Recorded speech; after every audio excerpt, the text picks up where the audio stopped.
पीले दांत वाली बहू। रंजना कभी ब्रश नहीं करती थी। उसे कितनी बार उसके माँ बाप ने डांटा, लेकिन उसका कोई असर उस पर होता ही नहीं था, जिस कारण से उसके दांत पीले पीले हो जाते हैं। शादी के बाद। अरे बहू, वैसे तो तुझ में कोई कमी नहीं है, पर तेरे दांत इतने पीले कैसे हैं बेटा? कैसे मतलब? कोई सर्जरी थोड़ी ना कराई है। वो तो क्या नाम, मैं ब्रश नहीं करती थी तो पीले हो गए। अब क्या करूं? आप कहें तो लाल करवा लूं या फिर काले? यार ये क्या है, क्यों माँ से लड़ रही हो? लड़ रही हूँ? अरे मैं लड़ रही हूँ या ये बोल रही है कि दांत पीले हैं, पीले। अरे तपस्या थोड़ी ना की है इन्हें पीले करने के लिए। बकायदा ब्रश नहीं किया है 20 साल तक, तब जाकर। छी, कैसी बात कर रही हो? ये उस वक्त तो पीले नहीं थे जब हम लोग तुम्हें देखने आए थे। अरे तब साफ करवा लिया होगा डेंटिस्ट के पास जाकर। अब देखो कैसे पीले पीले लग रहे हैं। रंजना सास की तरफ गुस्से से देखती है। फिर शुरू हो गई पीले पीले पीले। अरे पीले तो तब भी थे जब मेरे हाथ का रसगुल्ला उड़ा उड़ा कर खा रही थी और बोल रही थी, लड़की नहीं गुणों का खजाना दे रहे भाई साहब आप। खैर, अब वो लोग करते भी तो क्या करते, पीले दांत वाली बहू पल्ले पड़ी थी तो झेलना तो था ही। एक दिन कीर्तन में रंजना गाना गा रही थी।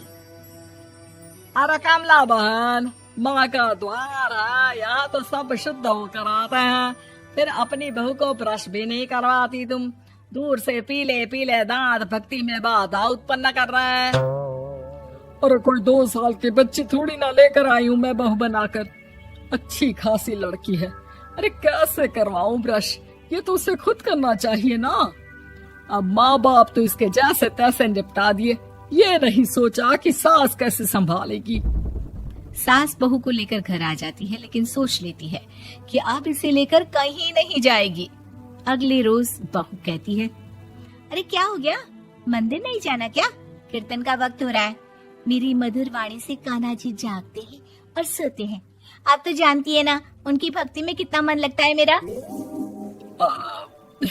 वो क्या है ना, तबीयत ठीक नहीं लग रही है मेरी, आराम करूंगी मैं। तबीयत ठीक नहीं लग रही? अभी तो मिथुन के गाने पर नाच रही थी आप, और अब बोल रही है कि तबीयत ठीक नहीं लग रही। अरे भक्ति में मन लगा लो सासू माँ, ऊपर जाना है, क्या मुंह दिखाओगी आप? हाँ? सास को बहू की बात पर गुस्सा आ जाता है। मैं क्या मुंह दिखाऊंगी, इसकी चिंता तो ना कर, समझी? अपने मुंह की चिंता कर, जो ये पीले पीले दांत लेकर हर जगह पहुंच जाती है। पता है लोग कितना मजाक बनाते हैं। ना जी ना, मैं नहीं जाना कहीं तेरे साथ। तो ये बात है। कोई ना, मत जाओ, मैं अपने कमरे में ही बैठकर भक्ति कर लूंगी। ऊपर वाला दांत थोड़ी ना देखता है, मन देखता है, भावना देखता है।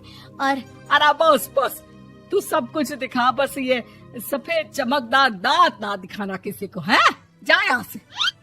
बहू को सास की बात का कोई फर्क नहीं पड़ता, वो तो जैसी थी वैसी ही रह जाती है। सुबह नहाकर किचन में खाना बनाना, फिर खाना खाना, कीर्तन भजन करना और सो जाना। एक दिन, माँ जी मैं सहेली के घर जा रही हूँ, शाम को लेट आऊंगी। हाँ हाँ तो जाना, मैंने कौन सा तेरी आरती करनी है घर पर बैठकर।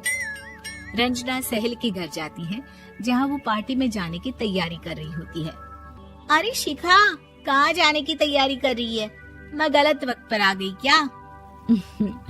अरे नहीं यार, उल्टा सही वक्त पर आई है। मैंने ये साड़ी और ज्वेलरी निकाली है यार, शाम को इनके ऑफिस की एक पार्टी में जाना है। बताना कैसा लग रहा है ये सब? नहीं यार, इस ड्रेस के साथ तो वो वाली ज्वेलरी अच्छी लगेगी। हाँ हाँ सही बोल रही है, मैंने ध्यान ही नहीं दिया। वैसे तो हमेशा से मस्त फैशन सेंस रखती है। तो बड़ा जाती होगी ना पति के साथ पार्टी में। रंजना कुछ नहीं बोलती, बस सोचती है कि यार काश ये बात सही हो जाती, पर मैं क्यों नहीं जाती पार्टी में? क्या इन लोगों की कोई पार्टी होती नहीं होगी?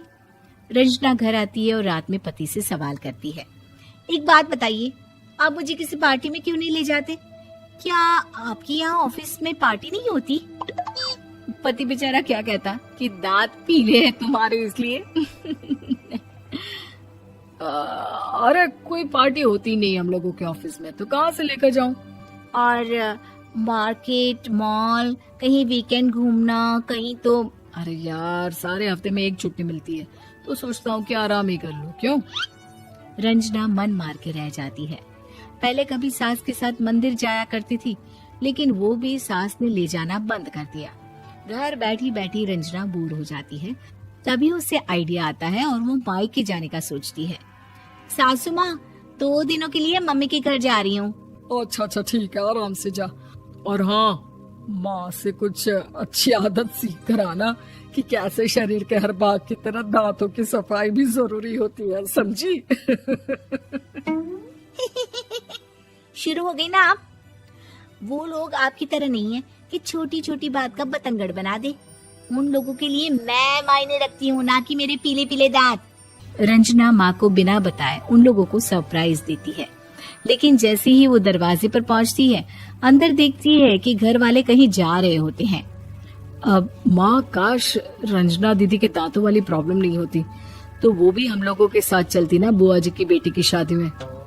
हाँ बेटा, लेकिन अब उसे कौन समझाए कि उसको उसके पीले दांत नहीं दिखते, लेकिन उसके आसपास के लोगों को कितना एम्बैरेसिंग फील कराते हैं। मुझे तो कितनी बार उसके स्कूल की टीचर ने शिकायत की कि उसके साथ कोई लड़की बैठना भी नहीं चाहती, और ना ही कॉलेज में कोई उससे बात करना चाहता था। लेकिन पता नहीं क्यों उसे ये बात समझ में ही नहीं आती। कोई कमी नहीं है उस लड़की में, बस यही कि दांत पीले हैं। वो तो भला हो जीजा जी और उनकी माँ का, जो दीदी को जैसी है वैसे ही रखा हुआ है। रंजना को अपने घर वालों की बात सुनकर बहुत दुख होता है। वो सोचती है कि वो क्या करे, लेकिन फिर वो सीधा डेंटिस्ट के पास जाती है, अपने दांत चमकाती है और कसम खाती है कि वो रोज ब्रश करेगी। अरे क्या हो गया? तुम तो 2 दिनों के लिए गई थी ना।